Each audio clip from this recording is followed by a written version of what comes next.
Tampang pria siksa anak angkatnya yang masih 5 tahun, diikat terbalik hingga dipukul pakai stik golf. Inilah tam pria siksa anak angkatnya yang masih 5 tahun.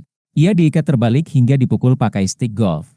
Viral di media sosial seorang bocah laki-laki berinisial AS, 5, di Jayapura, disiksa oleh ayah dan ibu angkatnya. AS sampai mengalami patah tulang akibat penyiksaan yang dilakukan oleh pasangan suami istri berinisial NS, 36, dan J, 36. Penyiksaan terhadap AS itu terungkap berkat aduan tetangga yang sering melihat korban dianiaya. Bahkan saat foto bersama di momen Natal, terlihat AS mengalami memar di bibir dan pelipisnya. Rupanya akibat penganiayaan yang dilakukan sang ayah angkat, AS mengalami patah tulang di tangan dan kaki, kemudian kepala bocor, bibir luka, dan mata lebam. Karena adanya aduan dari tetangga, anggota polisi pun menyambangi rumah pelaku untuk menjemput korban. Saat ditemui di rumahnya, Jalan Organda, GG Soter, Distrik Heram, Jayapura, pelaku NS terlihat sedang menggandeng tangan korban. Bocah berusia 5 tahun itu tampak trauma dan tidak bisa berbicara apa-apa. "Ini kenapa? Deluka kenapa biru-biru? Ini kenapa?" ditanya anggota polisi. Sang ayah angkat pun terlihat hanya garuk-garuk kepala sambil terus memegangi tangan sang anak.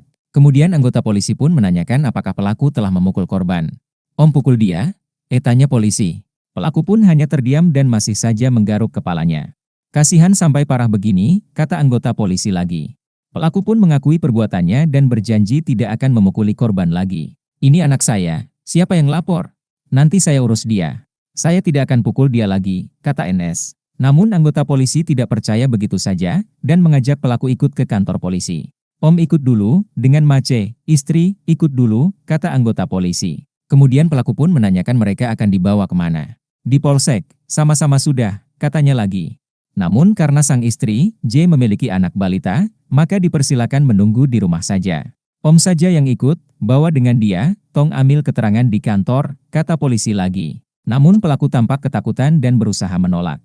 Ia berjanji akan mengobati sang anak. Kapolesta Jayapura, Kombes Pol Victor Makbon mengatakan, pihaknya sudah menetapkan suami istri itu sebagai tersangka. NS saat ini telah ditahan di ruang tahanan Mapolresta Kota Jayapura. Sementara pelaku J, istri NS, dikenakan wajib lapor dan dalam pengawasan polisi. Atas perbuatan pelaku, kata Victor, keduanya disangkakan pasal 76C Jo pasal 80 ayat 2 Undang-Undang UU Nomor 35 Tahun 2014 tentang Perlindungan Anak. Sementara itu, kondisi korban A saat ini masih terbaring di RS Bayangkara Jayapura.